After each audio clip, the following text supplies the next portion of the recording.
mau menyapa para oma dan para adik-adik yang udah sekolah minggu maju.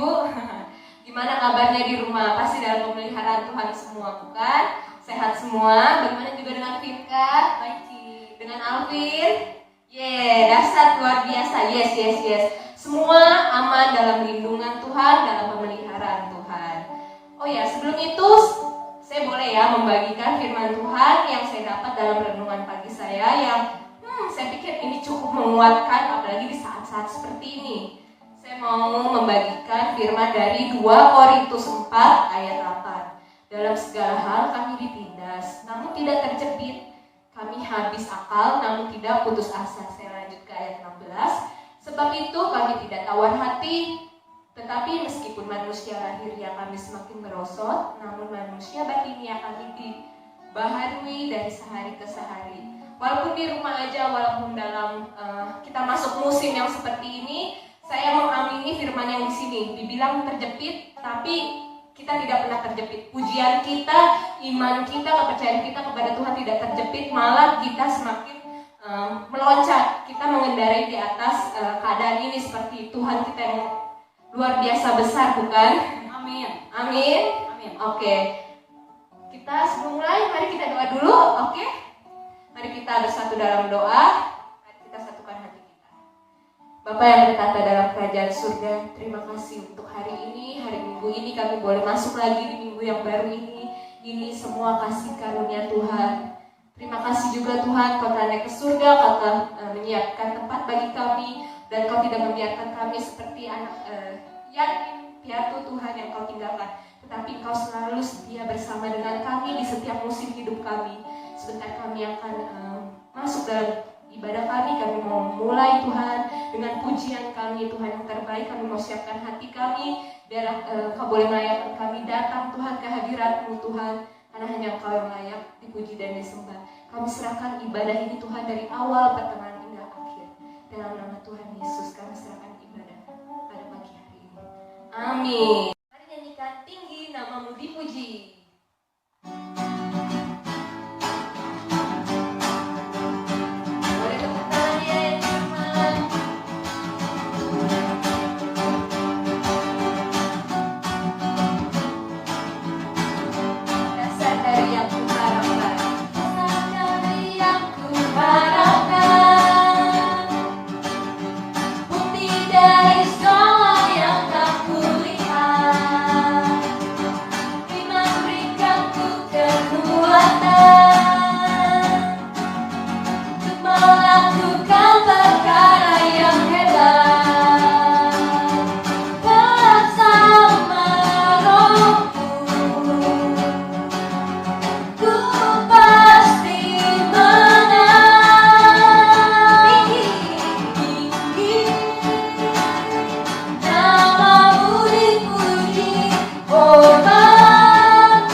Berhentikan dari mulut kami, Kami mau terus tinggikan nama-Mu.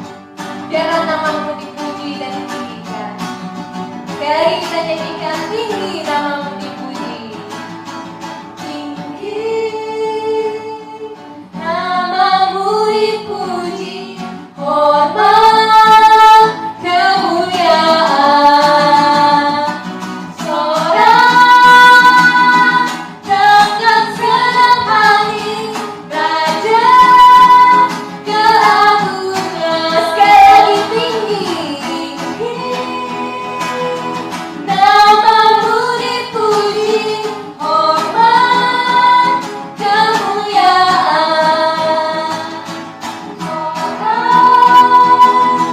Dengan senang hati, Raja keagungan. Raja keagungan. Raja keagungan. Tepuk tangan kita. Yeay. Tuhan kita luar biasa. Saat ini kami mau masuk Tuhan, lebih lagi menyembah Engkau di dalam roh dan kebenaran. Mari saya mengundang untuk semuanya mempersiapkan hati kita. Kita mau mengeluarkan dulu segala pikiran kita, kesibukan kita, ketakutan kita. Tapi kami mau fokus Tuhan untuk datang kepadamu. Dalam nama Tuhan Yesus. Sembah Tuhan, sembah Tuhan, dan bawa nyanyian pujian yang baru kepadamu. Mendatangkan cintamu kepadanya.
Salam saudara-saudara, hari ini kita memasuki ibadah di hari Minggu, ibadah online, dan kita percaya bahwa Allah menyiapkan segala sesuatu yang terbaik bagi kita.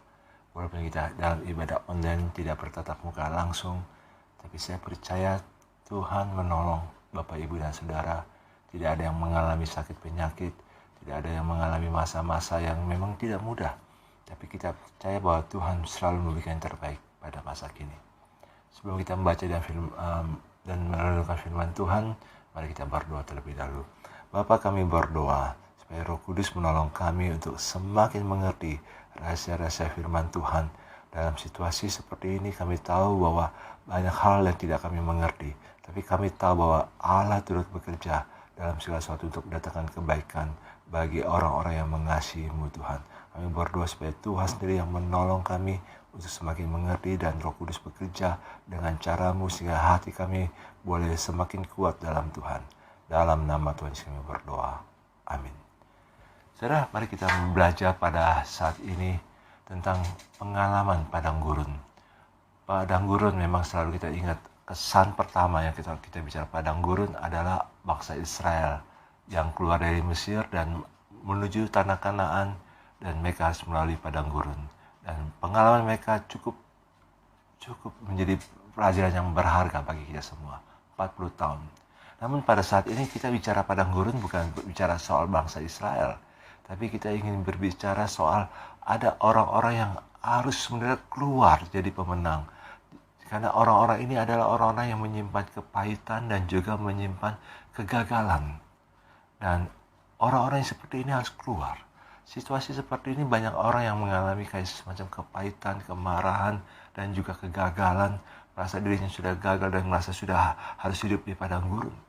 Tapi saya ingin beritahu bagi saudara sekalian, Tuhan tidak akan memimpin saudara di padang gurun untuk selama-lamanya. Tapi seringkali tanpa kita sadari, kita memilih hidup kita di padang gurun untuk selama-lamanya. Itu kesalahan kita, bukan karena kesalahan Tuhan. Itu sebabnya untuk hal yang kita harus lihat di sini, saudara. Waktu Tuhan memimpin tokoh-tokoh Alkitab untuk berada dalam puncak kejayaan mereka, puncak pelayanan mereka, mereka dibawa pertama kali dulu oleh Tuhan ke padang gurun. Dan banyak sekali tokoh-tokoh dalam Alkitab itu yang harus melalui padang gurun. Bangsa Israel kita sudah tahu bagaimana mereka harus melalui padang gurun. Dan kita lihat bagaimana dua tokoh Israel waktu masuk tanah Kanaan yang sangat dominan, yang sangat menonjol, yaitu Yosua dan Kaleb. Mereka perkasa, mereka tahu bahwa di padang gurun itu semacam pembentukan Tuhan yang luar biasa.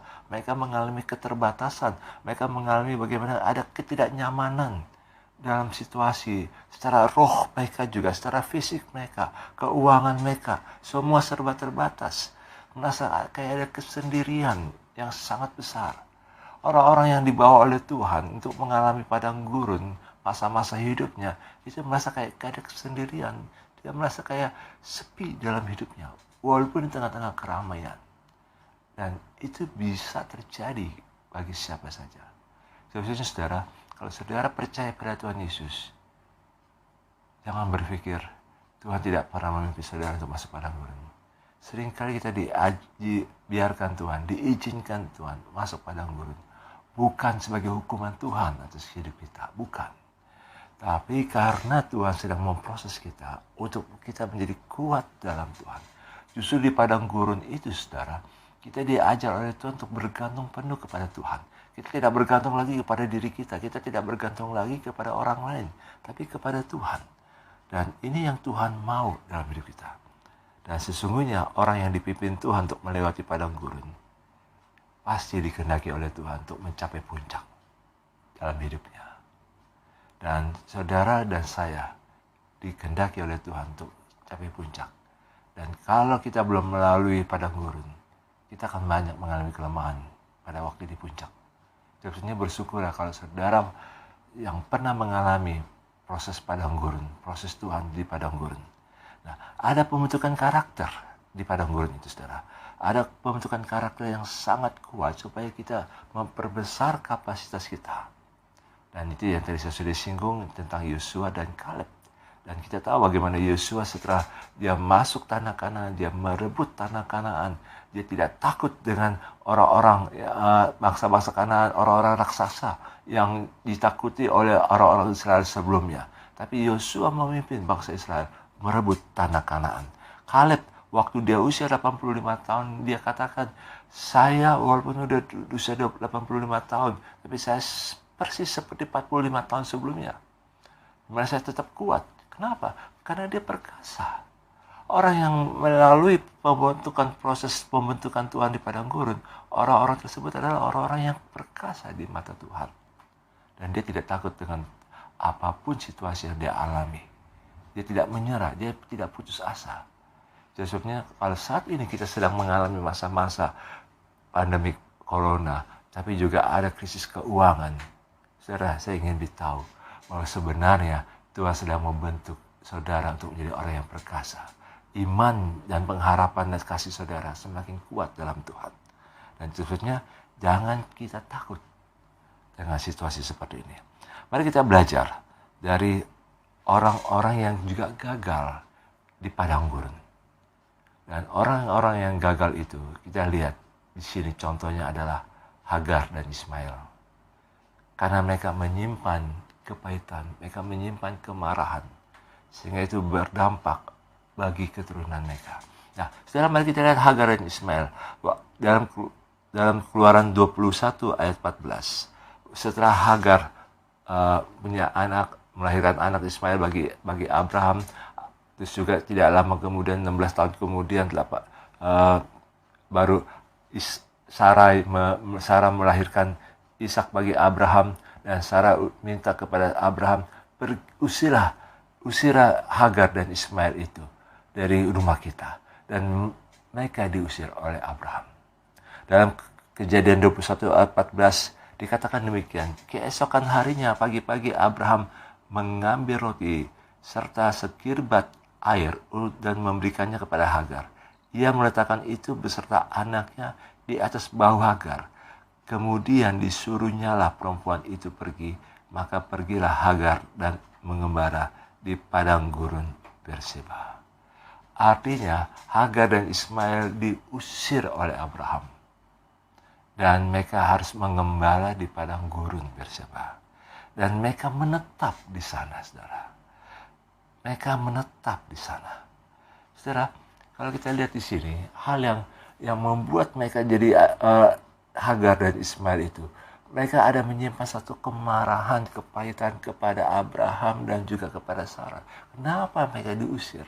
Bukankah ini juga usulan daripada Sarah? Tapi kenapa mereka harus diusir? Dan itu membuat mereka ada kemarahan, ada kepahitan yang luar biasa. Walaupun di padang gurun itu, Ismail menjadi orang yang perkasa. Dia dikatakan oleh Alkitab, dia bisa melahirkan ada 12 raja-raja. Jadi anak-anaknya juga anak-anak yang perkasa. Diberkati oleh Tuhan. Iya, karena Abraham. Namun, mereka ini kelemahannya adalah karena mereka menyimpan kemarahan, kepahitan. Saudara, jangan menyimpan kemarahan dan kepahitan. Karena kemarahan dan kepahitan itu mungkin karena saudara ditolak, saudara dibuang, saudara dianggap remeh, saudara dibully, saudara dianggap tidak ada arti apa-apa lagi. Tapi saya ingin beritahu, jangan engkau menyimpan kemarahan, jangan engkau menyimpan kepahitan, karena itu akan merusak jiwamu, itu akan merusak rohmu, itu yang membuat engkau menderita dari hari ke hari, bertahun-tahun, bahkan juga membuat engkau juga menyimpan penyakit. Sebabnya saudara, lepaskan pengampunan. Lepaskan pengampunan. Kalau engkau dulu pernah dihianati oleh seorang orang yang kau percaya, orang yang kau kasih, kau harus percaya bahwa Tuhan tidak pernah membiarkan kau terus sendirian dalam padang gurun. Sebabnya lepaskan pengampunan. Mungkin orang lain tidak bisa rasakan apa yang kau derita. Tapi Tuhan tahu hatimu. Tuhan tahu hatimu sebenarnya lembut. Tapi engkau juga harus membutuhkan keberanian untuk melepaskan pengampunan. Untuk orang yang mengusir engkau, yang menolak engkau. Saya percaya setiap orang pernah mengalami penolakan. Setiap orang yang hebat sekalipun pernah mengalami bagaimana dia dianggap remeh. Bagaimana dia harus diusir. Dia dianggap tidak berarti. Setiap orang pasti pernah mengalami seperti itu. Tapi jangan menyimpan kepahitan. Jangan menyimpan kebencian pada orang lain. Dan juga jangan juga bergaul dengan orang yang menyimpan kemarahan, saudara. Jangan menyimpan. Jangan bergaul dengan orang-orang seperti itu. Kalau engkau tegur dia dan dia tidak mau bertobat, sudah, biarkan dia sendirian. Dan tinggal doakan saja.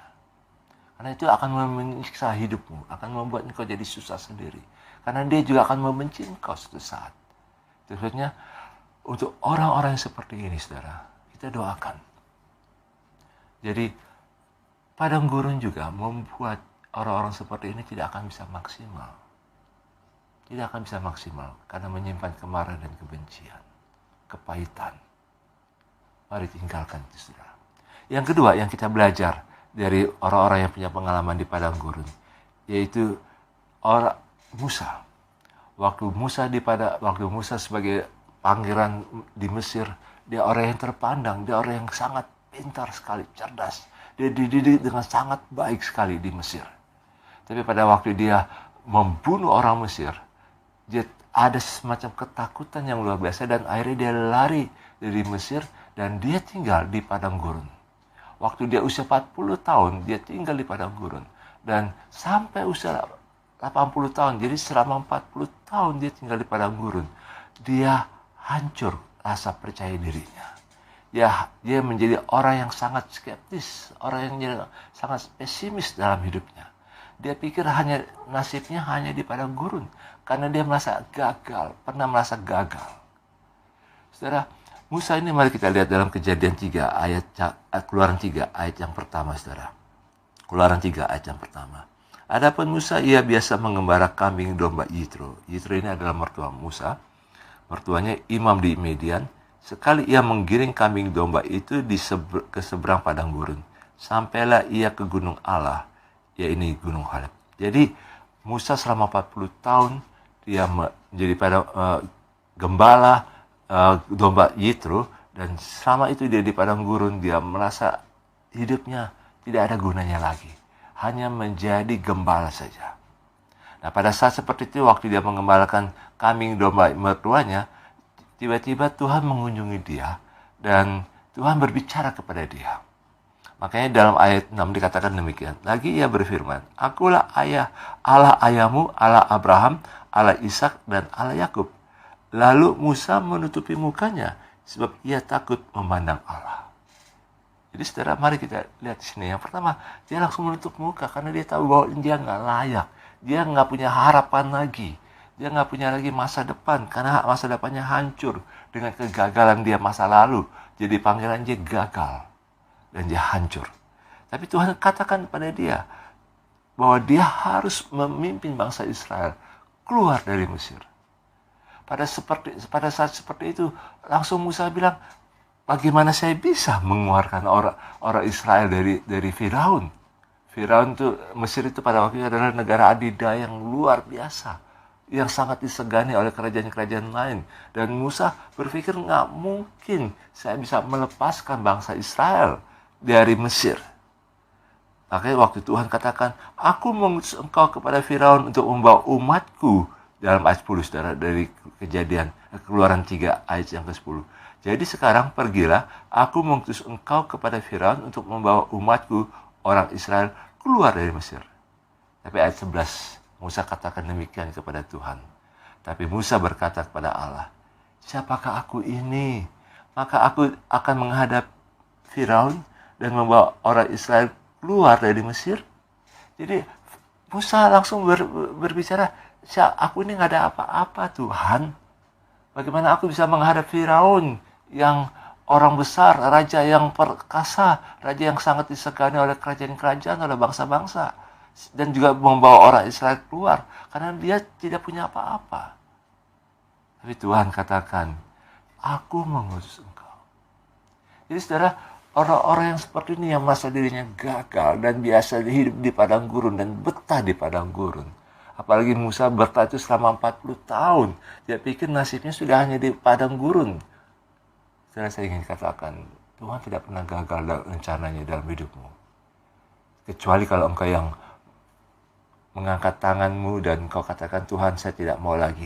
Saya tidak peduli dengan kehendakmu, rencanamu dalam hidup saya. Jangan saudara seperti itu. Karena Tuhan tetap punya rencana besar dalam hidup saudara.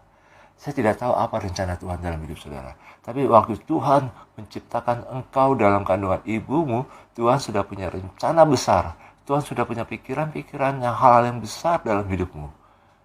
Engkau bukan menjadi orang yang biasa-biasa. Tapi pasti ada rencana Tuhan. Jangan engkau mengalami seperti yang Musa alami. Dia pikir dia nggak bisa apa-apa. Siapakah aku ini? Nah, dalam ayat 12 Tuhan katakan lalu firman-Nya, bukankah aku akan menyertai engkau? Inilah tanda bagimu bahwa aku akan yang mengutus engkau. Apabila engkau telah membawa bangsa itu keluar dari Mesir, maka kamu akan beribadat kepada Allah di gunung ini. Jadi Tuhan katakan, bukankah aku menyertai engkau? Tapi apa jawab Musa lagi dalam ayat 13? Tapi apabila aku mendapatkan orang Israel dan berkata kepada mereka, Allah nenek moyangmu telah mengutus aku kepadamu, dan mereka bertanya kepadaku, bagaimana tentang namanya? Jadi Musa terus berdalih, terus mengatakan, karena dia tahu bahwa dia nggak ada apa-apa, saudara. Dia juga berpikir orang Israel saja pasti juga nolak dia. Firaun juga nolak dia, apalagi orang Israel menolak dia. Dan Musa sampai suatu saat dalam ayat-ayat selanjutnya Musa katakan, Tuhan, utuslah orang lain saja Tuhan, jangan utus aku. Karena hidupnya hancur, saudara. Dia membiarkan dirinya hancur di padang gurun.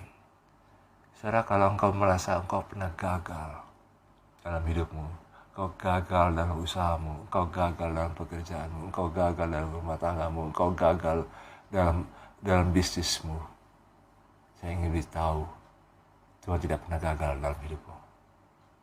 Tuhan tidak mau engkau gagal terus. Kegagalan yang kau alami bukan akhir dari hidupmu. Kegagalan yang kau alami sebenarnya awal bagaimana engkau sedang melihat apa yang Tuhan sedang buat. Apa yang Tuhan mau buat dalam hidupmu. Ada sesuatu yang besar dalam hidupmu, saudara. Ada sesuatu yang Tuhan mau lakukan dalam hidupmu. Sehingga banyak orang yang diberkati melalui engkau. Diberkati oleh Tuhan melalui engkau. Mari berubah. Mari berubah. Mari jangan seperti Musa berdalih. Dan akhirnya dia juga tidak tahu lagi apa yang harus dikatakan. Dan Tuhan mau memakai, kalau Tuhan memakai Musa untuk membimbing bangsa Israel keluar dari Mesir, Tuhan juga mau memakai engkau dalam situasi apapun juga. Mungkin Tuhan ingin memakai engkau untuk menyelamatkan keluargamu. Mungkin Tuhan juga ingin memakai engkau untuk menyelamatkan tempat engkau bekerja saat ini. Bangkit. Dan Tuhan menolongmu dari hari ke hari. Tuhan tidak memakai engkau untuk melakukan hal-hal yang Tuhan tidak kehendaki.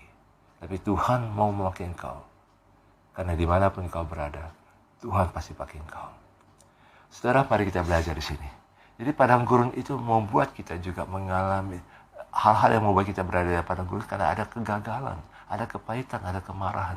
Dan jangan biarkan kepahitan, kemarahan, dan kegagalan itu lebih menguasai kita.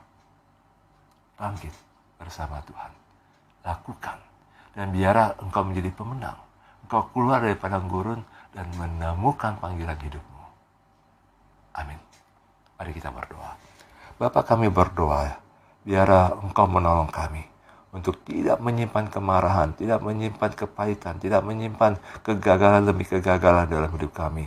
Kami berdoa, pulihkan kami semua. Pulihkan Tuhan orang-orang yang mendengarkan firman Tuhan hari ini. Mereka boleh dipulihkan oleh Engkau, mereka boleh ditolong oleh Engkau dari hari ke hari. Kami berdoa kuasa Tuhan bekerja dengan cara-Mu yang ajaib. Dalam nama Tuhan Yesus kami berdoa. Amin. Tuhan Yesus berkati. Saudara, kita akan mengakhiri ibadah online ini. Dan mari kita siapkan hatimu dan terimalah berkat Tuhan. Tuhan memberkati engkau dan melindungi engkau. Tuhan menyinari engkau dengan wajah-Nya dan memberikan engkau kasih karunia yang berlimpah-limpah atas hidupmu. Tuhan menghadapkan wajahnya kepadamu dan memberikan engkau damai sejahtera. Dan kasih karunia daripada Tuhan kita Yesus Kristus, penyertaan daripada Roh Kudus, menyertai saudara sampai selama-lamanya. Amin. Tuhan Yesus berkati.